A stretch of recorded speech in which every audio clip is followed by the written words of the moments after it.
स्वस्थ रहने के लिए बेहद ज़रूरी होता है स्वास्थ्य के प्रति जागरूक रहना, लेकिन कई बार किसी भी बीमारी के प्रति जागरूकता की कमी के कारण अक्सर इंसान अपना इलाज कराने में देरी कर देता है और कभी-कभी स्थिति बेहद गंभीर हो जाती है। कैंसर भी कुछ ऐसी ही बीमारी है। इसीलिए आज हेलो डॉक्टर में हम बात करेंगे कैंसर अवेयरनेस को लेकर, जिसके लिए हमारे साथ खास एक्सपर्ट्स मौजूद हैं। आइए उनका स्वागत करते हैं। हमारे साथ हैं doctor Ranjit Sahu, additional professor, department of oncology, AIIMS. आपका स्वागत है हमारे कार्यक्रम में।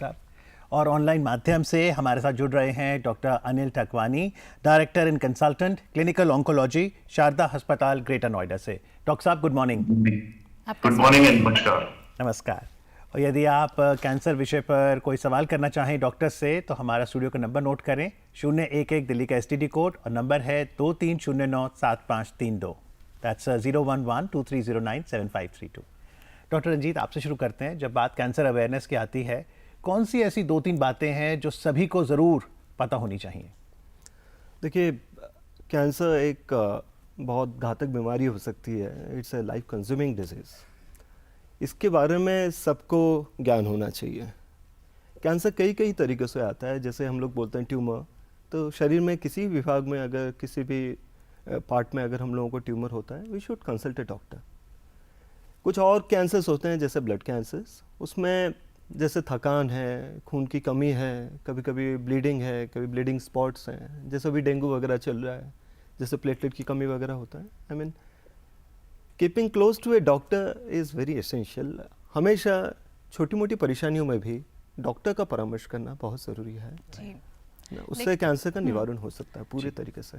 लेकिन डॉक्टर साहू, बार बार ये कहा जाता है कि कैंसर का इलाज मुमकिन है, पर फिर भी हम देखते हैं कि कई बार स्थिति बहुत ज़्यादा गंभीर होती है कि वो जो रिजल्ट नहीं चाहते हम वहाँ तक पहुँच जाते हैं। तो ऐसा क्यों, क्या वजह है कि सही समय पर वो इलाज नहीं हो पाता? देखिए, अगर मैं स्टैटिस्टिक्स के हिसाब से बताऊँ, भारत में अभी सबसे पहले नंबर पे कैंसर है ब्रेस्ट कैंसर। ब्रेस्ट कैंसर अगर सही समय पे पकड़ा जाए तो it is close to curable in 90% of the cases.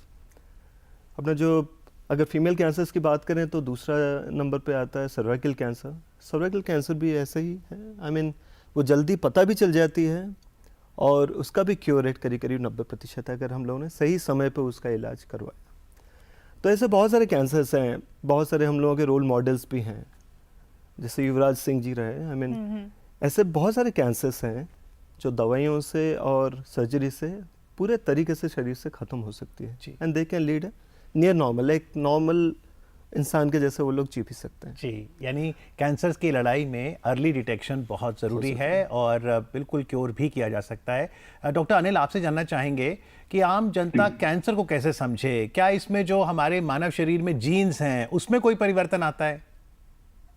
देखिए, ये बहुत अच्छा क्वेश्चन है और ये because cancer awareness day 4 Feb को हम सेलिब्रेट करते हैं, तो मेन जो UICC और WHO जिन्होंने कैंसर अवेयरनेस डे बनाया था, उनका मोटो ही यही है कि लोगों को अवेयरनेस हो, उसके बारे में जानकारी मिले, ताकि हमारा जो मेन एम है अर्ली डायग्नोसिस, जैसे डॉक्टर साहू ने बताया, early diagnosis leads to 90% cure of the breast cancer. तो हमें ये सब चीजों का अच्छे से ज्ञान होना चाहिए। और I will come to your question, like cancer जो है it's a multifactorial disease. No one cause can be the cause of the cancer.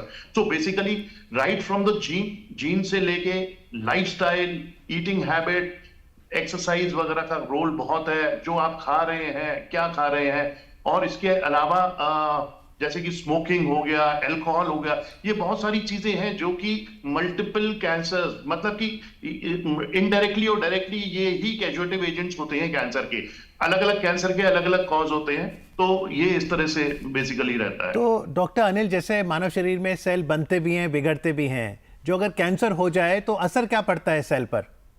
देखिए, ऐसा है, कैंसर का मतलब क्या होता है? कैंसर बहुत ही, अगर हम समझे तो बहुत सिंपल टर्म है। कैंसर का मतलब होता है, कैंसर सेल वो सेल होते हैं जिनका अनकंट्रोल्ड प्रोलिफरेशन, मतलब अनकंट्रोल्ड मल्टीप्लिकेशन ऑफ सेल होता है। नॉर्मली क्या होता है, हमारे को चोट लगी, वहां पर सेल की जरूरत है, सेल डैमेज हुए ना, तो उसमें जितनी सेल की जरूरत होगी मल्टीप्लाई होके हमारे चेक मैकेनिज्म होते हैं, उतना ही रुक जाता है। पर कैंसर्स में क्या होता है, बिकॉज ऑफ सम म्यूटेशन वो चाहे सोमेटिक म्यूटेशन हो या जेनेटिक म्यूटेशन हो, वो जो चेक मैकेनिज्म खराब हो जाता है, जिसकी वजह से वो सेल्स मल्टीप्लाई करते हैं, और जैसे ही मल्टीप्लाई करेंगे वो जगह उनको अकोमोडेट नहीं कर पाती है, वो मेटास्टेसाइज करते हैं। कभी वो लिवर में चले जाते हैं, कभी ब्रेन में चले जाते हैं, कभी बोन्स में चले जाते हैं। तो इस तरह से कैंसर के बढ़ने का वो रहता है। कुछ कैंसर लोकलाइज रहते हैं, कुछ मेटास्टैटिक बहुत जल्दी स्टेज पे कर जाते हैं। जी डॉक्टर रंजीत, क्या जो भी कैंसर है, हर तरह के कैंसर के सिम्टम्स कॉमन होते हैं? नहीं, आई मीन जैसे सारे सॉलिड कैंसर्स होते हैं, जैसे ब्रेस्ट कैंसर हुआ, सर्वाइकल कैंसर हुआ, उसमें सबसे पहले ट्यूमर का बनना तो शुरू होता है। ट्यूमर मतलब? ट्यूमर मतलब एक अबनॉर्मल स्वेलिंग, गांठ एक तरीके से, वो उसका बनना। वो पहले बहुत छोटे से शुरू होता है, फिर आहिस्ते से वो बड़ा बनता है, और उसके बाद जहाँ पे ट्यूमर बनता है, फिर उसके साथ में जो उसके दूसरे गांठें हैं, लिम्फ नोड्स जो हैं, पहले वो लिम्फ नोड्स में जाता है, और एक बार लिम्फ नोड्स में पहुँचने के बाद फिर शरीर के दूसरे अंगों पे वो जा सकता है। ये गांठें फिर हम खुद भी देख सकते हैं? ये स्किन पे हो सकती हैं क्या? हाँ, ये गांठें खुद भी हो सकती है। जैसे आपके गले में आपके जो नोड्स हैं, जो गांठें हैं, सबसे पहले गले में पता चलती हैं, यू नो, और कभी कभी यहाँ पे बगल में भी हम लोग अपने गांठे को महसूस कर सकते हैं। और इम्पोर्टेंटली क्योंकि पहले शरीर में जिस भी भाग में वो होता है, पहले वहाँ पर ही पता चलता है, उसके बाद वो गांठों में जाता है, जैसे ब्रेस्ट कैंसर हो गया। पर ये पता कैसे चलेगा कि शायद जो हमें समस्या हो रही है वो कैंसर हो सकता है? कैसे पता चलेगा? कैसे डॉक्टर के पास जाने की वो समय आएगा कि हाँ अब डॉक्टर को दिखाना चाहिए? देखिए, कुछ कैंसर्स हैं जिसमें पहले ही पता चल जाता है, जैसे ओरल कैंसर है। आपको लगेगा कि एक ओरल अल्सर है जो हील नहीं कर रहा है काफ़ी टाइम से, काफ़ी महीने हो गए और वो ठीक नहीं हो रहा, और अगर वो बढ़ जाता है तो फिर वो गर्दन में या दूसरे भाग जो अपने नेक में है वहाँ पे वो आने का प्रक्रिया शुरू हो जाता है। दूसरी चीज़ें जैसे पेन वगैरह होता है, कभी कभी वहाँ से ब्लीडिंग होता है, क्योंकि उसमें जो ब्लड की जो सप्लाई है वो बहुत ज़्यादा होती है, तो ब्लीडिंग वगैरह होने लगता है। तो ये सारी जो चीज़ें हैं वो संदेह करने वाली चीज़ें हैं जी। इन समयों पे हमेशा परामर्श करें। जी, एक कॉलर है जो परामर्श करना चाहते हैं। डॉक्टर अनिल, आप जरूर आंसर करिए इन्हें। गौरव शुक्ला हैं बनारस से। जी Gaurav ji. First of all की डीडी मॉर्निंग शो की टीम को नमस्कार मेरा। नमस्कार। और मैं डॉक्टर साहब से पूछना चाहता हूँ कि मैं आपका शो अभी देख रहा हूँ इस समय, और अभी मेरे मन में एक क्वेश्चन आया कि आपका देखा कि किस तरीके से हम लोग कैंसर के प्रति अवेयर हैं, और अभी हम ये कहना चाहते हैं कि सर जैसे कैंसर की जो बिगनिंग स्टेज होती है, जैसे किसी को लगता है कि मुझे कैंसर हो गया है, तो उसके मन में एक वो भी रहती है, शंका रहती है कि अगर हम बायोप्सी करवाते हैं या कुछ ऐसा करवाते हैं तो कहीं ना कहीं कैंसर को छेड़ ना दे, और कहीं कैंसर अगर बढ़ गया तो आगे जान का भी खतरा हो सकता है। तो ऐसी जो मन में उनके शंका है, इसका क्या निवारण हो सकता है, इसके बारे में कृपया बताएं। जी, थैंक यू। डॉक्टर अनिल। ये मैं 90% केसेस जो मेरे पास आते हैं उनका यही क्वेश्चन होता है, और उसमें से मैं 90% में से 90% पेशेंट्स को कन्विंस कर लेता हूं बायोप्सी के लिए। सर, सबसे पहले मैं आपको ये बताना चाहूंगा, अगर हमें, क्योंकि आजकल है ना, जो कैंसर है, एक कैंसर जैसे ब्रेस्ट कैंसर है, ब्रेस्ट कैंसर एक इंडिविजुअल कैंसर नहीं है, मतलब कि एक कॉमन कैंसर नहीं है। हर ब्रेस्ट कैंसर पेशेंट डिफरेंट है। आजकल हम जो ट्रीटमेंट देते हैं जेनेटिक बेसिस पे देते हैं, gene mutation, type of gene mutation पे देते हैं। तो सबसे पहले बायोप्सी में हमें बहुत सारी चीजें पता चलती हैं। हम कैंसर का ट्रीटमेंट ब्लाइंडली नहीं देते हैं। बायोप्सी में जैसे हमें पता चलेगा ये कैंसर है भी कि नहीं, क्लिनिकली, रेडियोलॉजिकली ये सिर्फ अंदाजे होते हैं हमारे कि ये कैंसर हो सकता है। जब उन पर हम 80% हमें हो जाता है भी कैंसर है, उसको 100% प्रूव करने के लिए हमें बायोप्सी चाहिए। अब बायोप्सी में सिर्फ कैंसर प्रूव नहीं होता है, आजकल जो बायोप्सी होती है उसमें यह भी पता चलता है कि सिवियरिटी ऑफ डिजीज क्या है, कितनी तेजी से वो बढ़ेगा, और उसके अलावा जैसे ब्रेस्ट कैंसर हुआ, गैस्ट्रोइंटेस्टाइनल कैंसर हुआ, अलग अलग तरह के कैंसर होते हैं डिपेंडिंग अपॉन सेल्स, और सारे, जैसे एक ब्रेस्ट कैंसर है, कम से कम एक ब्रेस्ट कैंसर में 15 तरह का ट्रीटमेंट होता है। अब वो कैसे पता चलेगा हमें कि इस बीमारी में कौन सा ट्रीटमेंट इफेक्टिव है, वो हम बायोप्सी के थ्रू करते हैं। बायोप्सी, इम्यूनोहिस्टोकेमिस्ट्री, एनजीएस पैनल्स, बहुत सारे एडवांस आजकल टेस्ट आए हैं। तो ये सब जानने के लिए बायोप्सी बहुत जरूरी है। तो डॉक्टर साहू, बायोप्सी कैसे की जाती है? Biopsy, there are needles which are available. I think जो उनका एक प्रीडोमिनेंट क्वेश्चन था, क्या बायोप्सी से कैंसर फैलता है? बायोप्सी से कैंसर नहीं फैलता। ये ऑलमोस्ट, जैसे डॉक्टर अनिल ने बताया, ये बहुत कॉमन एक डायलेमा रहता है पेशेंट्स में कि अगर मैं बायोप्सी करूंगा तो ट्यूमर जल्दी फैलता है। ऐसा बिल्कुल नहीं है। ओके इसमें बहुत सारे परीक्षण हुए भी हैं और सब में ये माना गया है कि नहीं, बायोप्सी कैंसर को बढ़ाती नहीं है। ओके दूसरी चीज़ है, बायोप्सी में बहुत सारी चीज़ें हम लोग और देखते हैं, क्योंकि एक कैंसर एक तरीके का नहीं होता, ये करीब करीब 100 तरीके का होता है इन अ वे। तो जैसा कैंसर वैसा ट्रीटमेंट। जैसे हम लोगों के ब्लड ग्रुप्स हैं, हम लोग कोई भी ब्लड नहीं चढ़ाते, तो हमेशा हर चीज़ को मैच करके चढ़ाते हैं, इसको बोलते हैं पर्सनलाइज्ड मेडिसिन। तो हर ट्यूमर का एक अलग तरीका होता है जिसको देखना चाहिए, उसी के हिसाब से उसका ट्रीटमेंट करें तो सबसे अच्छे रिजल्ट। एक और कॉलर हमारे साथ जुड़ गए हैं राजस्थान से। हेलो हेलो हाँ जी मैम, जी नमस्कार। नमस्कार, अपना मेरी सवाल तरफ पूछिए। से आपकी पूरी डीडी मॉर्निंग शो की पूरी टीम को नमस्कार करता हूँ और डॉक्टर साहब को भी मेरा नमस्कार जी। नमस्कार जी। हाँ जी सर, मैं ये पूछना चाहता हूँ, इसका मतलब एक तो खाने का परहेज बताओ और एक ये बताओ कि ये किस चीज से होता है, पता चल जाए कि हमें ये हो रहा है, अगर हो रहा है तो हम जल्दी से ठीक कर लें, और अगर ज्यादा बढ़ जाए तो फिर इसका कैसे ठीक होना संभव है। जी थैंक यू डॉक्टर साहू। देखिए, आज के डेट में जितने कैंसर्स हैं उसका जो मेजर बर्डन आता है वो होता है क्वालिटी ऑफ लाइफ इश्यूज से। तो सबसे बड़ा एग्जांपल है फीमेल कैंसर्स में, जैसे कि आजकल अगर हम लोग ये देखें कि ब्रेस्ट कैंसर से ये बढ़ रहा है, जो दूसरा फीमेल कैंसर है सर्वाइकल कैंसर है वो अभी घट रहा है।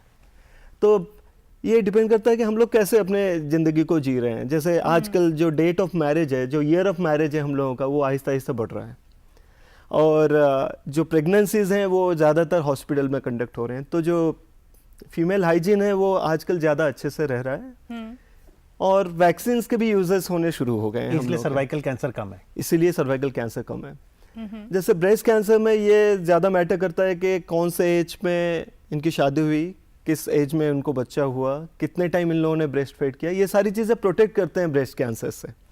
फिर आते हैं कि ऐसा क्या खाने में है, जैसे हम लोगों का आज के डेट में अगर हम लोग देखें भारत में, वो फूड पाइप के कैंसर्स काफ़ी कॉमन है। जो पहले ईसोफेगस बोलते हैं, उसके बाद स्टोमक है, फिर कोलोरेक्टल कैंसर्स। इंडिया में इसका बर्डन बहुत ज़्यादा है। एक समय ऐसा था ये सारे कैंसर पाश्चात्य में ज़्यादा होते थे, इन वेस्ट ये ज़्यादा कॉमन थे, इंडिया में बहुत कम थे, क्योंकि हम लोगों की जो खाने की जो प्रक्रिया, ये जो हम लोग जिस तरह से खाना खाते थे या जिस तरह से हम लोग अपनी जीवन शैली जिस तरह की थी, उससे ये सारे कैंसर हम लोगों के कम है। लेकिन आज के डेट में हम लोगों में और पाश्चात्य में जो हम लोगों की जो शैलियाँ हैं वो आहिस्ता आहिस्ता करीब करीब पास पास ही आ चुके हैं। जी कुछ जैसे स्टोमक कैंसर है, इसका पूरा का पूरा खाद्य से ही होता है, किस तरह से हम लोग खाते हैं, मिर्ची, तेल।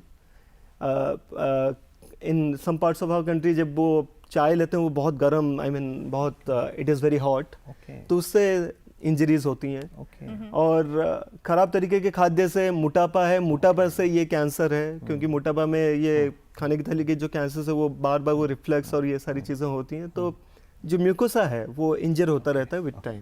जी बिल्कुल, जीवन शैली की आपने बात की, तो डॉक्टर अनिल, आज एक यंत्र जो सबके पास है वो है मोबाइल।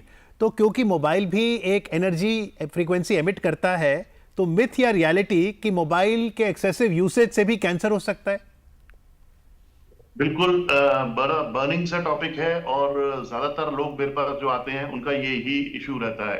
देखिए, ऐसा है, नो डाउट मोबाइल से कुछ ऐसी वेव्स निकलती हैं जो हमारे ब्रेन पर इफेक्ट डालती हैं, स्पेशली जब हम लोग डायरेक्ट मोबाइल यूज करते हैं, और स्पेशली तब वो जो वेव्स की इंटेंसिटी तब ज्यादा हो जाती है जहां पर कनेक्शन प्रॉब्लम होता है। ठीक है, पर अभी तक मैं ये कहना चाहूंगा, क्योंकि मिथ ये है कि इससे ब्रेन ट्यूमर्स होते हैं। अभी इस पर रिसर्च चल रही है, अभी कोई भी ऐसा प्रूवन फैक्ट नहीं आया, पर डेफिनेटली ज्यादा मोबाइल यूजेस से आदमी थोड़ा अनईजी रहता है, उसका इफेक्ट ब्रेन पर रहता है, ये प्रूव है। पर अभी कैंसर ये कॉज करता है, it has not been proven, it's the hypothesis which is work is going on it. Okay, एक कॉलर है इस समय फोन लाइन पर। Hello, good morning. हाँ जी, गुड मॉर्निंग सर। जी हाँ जी, मैं संदीप बोल रहा हूँ सर। मैं ये पूछना चाहता हूँ कि जो स्वस्थ व्यक्ति है, बिल्कुल स्वस्थ है, जिसे कोई बीमारी नहीं है, तो वो ऐसा क्या करे कि उसको in the future he will not be affected with cancer. जी, और दूसरी बात है कि क्या कोई मीजर्स हैं जिससे ये पता चल जाए कि कोई कैंसर प्रोन है या नहीं है। Thank you sir. Doctor Sahu. ये ये बहुत अच्छा क्वेश्चन आपने पूछा मैम। ऐसे कुछ कैंसर होते हैं जो वंशगत होते हैं। जो सबसे कॉमन उसमें है ब्रेस्ट कैंसर, कभी कभी कुछ कोलोरेक्टल कैंसर्स हैं जो वंशगत हो सकते हैं, परिवार में दूसरे लोगों को होता है पहले, और उसके जेनेटिक टेस्टिंग होते हैं, उससे ये पता चल जाता है कि हाँ इस व्यक्ति में ये कैंसर हो सकता है। कौन से तरीके का कैंसर हो सकता है वो भी बताया जा सकता है, और इन सब को फिर हम लोग रखते हैं सर्विलेंस से स्क्रीनिंग मोडलिटीज़ में, और ट्यूमर को होने से पहले ही इनको पकड़ा जा सकता है। और ऐसे भी कुछ सर्जरीज हैं, अगर लेट्स से एक ऐसे specific type of genetic mutation है जिसमें ब्रेस्ट कैंसर होने की संभावना करीब करीब 70 से 80% है। आपने देखा होगा एक कुछ हॉलीवुड एक्ट्रेस जिनका ये म्यूटेशन था, they have got their breast removed, so now the chance of cancer is close to 0 in. पर ये जेनेटिक टेस्टिंग डॉक्टर के कहने पे ही करानी है? जी, इसके लिए आपको डॉक्टर को परामर्श करना पड़ेगा, फिर वो आपको वो स्पेसिफिक जेनेटिक टेस्टिंग ऑर्डर करेंगे। अच्छा, क्या ये जो कैंसर है सिर्फ मेडिसिन के थ्रू क्योर किया जा सकता है? क्या सर्जरी की हमेशा ज़रूरत पड़ेगी? जो सॉलिड ट्यूमर्स हैं आज के डेट में देखा गया है उसमें सर्जरी की ज़रूरत पड़ती है। कुछ रेयर टाइप ऑफ कैंसर्स है, जैसे आज के डेट में कुछ रेक्टल कैंसर्स हैं जिसमें एक स्पेसिफिक जेनेटिक म्यूटेशन है। ये चीज़ बीच में न्यूज़ में काफ़ी आई थी, और वो एक तरीके की इम्यूनोथेरेपी को बहुत ज़्यादा सेंसिटिव है। ओके। और उसमें ये देखा गया कि जब उनको बस वो इम्यूनोथेरेपी दिया गया, उनका कैंसर पूरे तरीके से ख़त्म हो गया। अच्छा। उसका लॉन्ग टर्म क्या हो रहा है, वो जो डाटा है वो अभी पब्लिश होने वाली है, लेकिन ये चीज़ हम लोग को ये बताती है कि ये जो कैंसर है वो बस दवाइयों से भी ठीक हो सकती है। Okay. But as of today सारी modalities, be it surgery, be it chemotherapy, be it radiotherapies, all of them are required in some combination. लेकिन क्योंकि आज डॉक्टर अनिल टेक्नोलॉजी भी बहुत आगे बढ़ गई है, तो जब हम कैंसर का उपचार करते हैं, चाहे हम इम्यूनोथेरेपी से करें, कीमोथेरेपी से, रेडिएशन से, टेक्नोलॉजी हमारी कैसे मदद कर रही है? क्या नए ऑप्शंस आए हैं? देखिए, जैसे कि डॉक्टर साहू ने भी बताया कि हर कैंसर का ट्रीटमेंट सबका अलग अलग है, ठीक है। कुछ कैंसर सिर्फ सर्जरी से ठीक होते हैं, कुछ कैंसर तीनों मोडालिटी को मिला के ठीक होते हैं, like surgery, chemotherapy and medical radiotherapy, और कुछ कैंसर सिर्फ रेडिएशन और कीमोथेरेपी से होते हैं। उसका बर्निंग एग्जाम्पल है एनल कैनाल, मतलब गुदा का कैंसर। ये बेसिकली इसमें सर्जरी के चांसेस कम होते हैं, और ये कीमो रेडियोथेरेपी से बहुत बढ़िया रिस्पॉन्ड करता है, और पेशेंट गेट क्योर्ड अगर वो अर्ली या मिडिल स्टेज में है। ऐसे ही हम सर्वाइकल कैंसर, जो कि इंडिया में बहुत कॉमन है, लोगों को डर लगता है इससे, बट मैं लोगों को ये अवेयर करना चाहूंगा कि इसमें भी ज्यादातर stage 90% of time we don't need any surgery. तो ऑर्गन प्रिजर्वेशन नाम का आजकल लेटेस्ट आया हुआ है, जिसमें हम पूरा ऑर्गन प्रिजर्व कर सकते हैं, फीमेल की बच्चेदानी को प्रिजर्व कर सकते हैं, और कीमो रेडिएशन इसका बहुत बढ़िया ट्रीटमेंट है, और 90% ऑफ पेशेंट आर क्योर्ड। बहुत सारे पेशेंट ऐसे क्योर हो जाते हैं। अब ये देन है हमारा जो भी लेटेस्ट टेक्नोलॉजीज है, जैसे कि अगर हम मेडिकल मैनेजमेंट देखें, मेडिकल मैनेजमेंट में देखें, chemotherapies, targeted therapies, immunotherapies, hormone therapies, इतनी सारी चीजें हैं। ये अभी कार्ड सेल टी सेल थेरेपी है, इतनी सारी चीजें हैं और एडवांस चीजें हैं कि ये अच्छा, अब जो पहले रिस्पॉन्ड 30-40% आता था, अभी 60-70-80% तक